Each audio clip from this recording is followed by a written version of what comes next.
சற்று முன் கிடைக்கப்பெற்ற மிக மிக முக்கியமான செய்தி ஒன்று வெளியாகி உள்ளது. 2026 சட்டசபை தேர்தலில் திராவிட முன்னேற்றக் கழகம் தனித்துதான் போட்டியிடும்.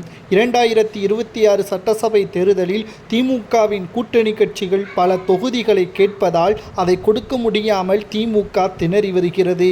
குறிப்பாக 13 கட்சிகளுடன் கூட்டணியில் இருக்கின்ற திராவிட முன்னேற்றக் கழகம் 2026 சட்டசபை தேர்தலில் சுக்குநூறாக உடையும் என்பதற்கேற்ப முதல் அடிக்கல்லாக விடுதலை சிறுத்தைகள், காங்கிரஸ், மதிமுக போன்ற கட்சிகள் தங்களுக்கு அதிக தொகுதிகளை கேட்டுள்ளனர்.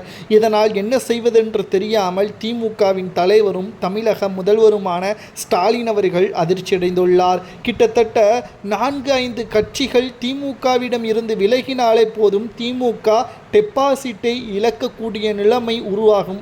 இதுவரை திமுகவின் வரலாற்றில் தனித்து போட்டியிடுண்டா?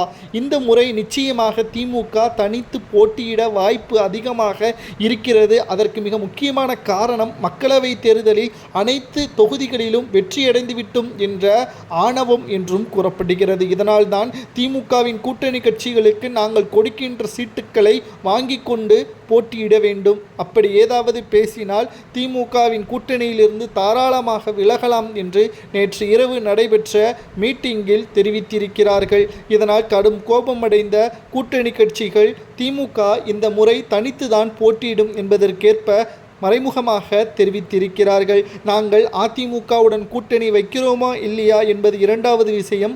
ஆனால் 2026 சட்டசபை தேர்தலில் திமுக தனித்து போட்டியிடுவதற்கான வாய்ப்புகள் அதிகமாக இருக்கிறது என்றும் திமுகவின் கூட்டணி கட்சிகளிடம் இருந்து தகவல்கள் தற்பொழுது நமக்கு கிடைக்கப்பெற்றுள்ளது. இரண்டாவதாக, திமுகவின் ஆட்சி மக்களுக்கு நன்மைகளை கொடுத்ததா? விடியல் ஆட்சி என்று ஓட்டுக்களை வாங்கிய திமுகவும் திமுகவின் கூட்டணி கட்சிகளும் மக்களுக்கு இதுவரை சொன்ன வாக்குறுதிகளின் நன்மைகளை பூர்த்தி செய்துவிட்டதா என்று பார்த்தால் கேள்விக்குறிதான். 2026 சட்டசபை தேர்தலில் திமுகவின் நிலைமையும் கேள்விக்குறியாக மாறும் என்றும் கூட்டணி கட்சிகளை மறைமுகமாக தாக்கியுள்ளனர். மேலும் இரண்டாவதாக நாம் பார்க்கக்கூடிய விஷயம் என்னவென்றால், சரி, கூட்டணியிலிருந்து விலகினால் யாருடன் கூட்டணி வைப்பார்கள்? தமிழக வெற்றி கழகத்திற்கு அதிக வாய்ப்புகள் இருப்பதாகவும் அதே சமயம் அதிமுகவுடன் கூட்டணி வைப்பதற்கான வாய்ப்புகள் இருப்பதாகவும் நம்மால் பார்க்க முடிகிறது.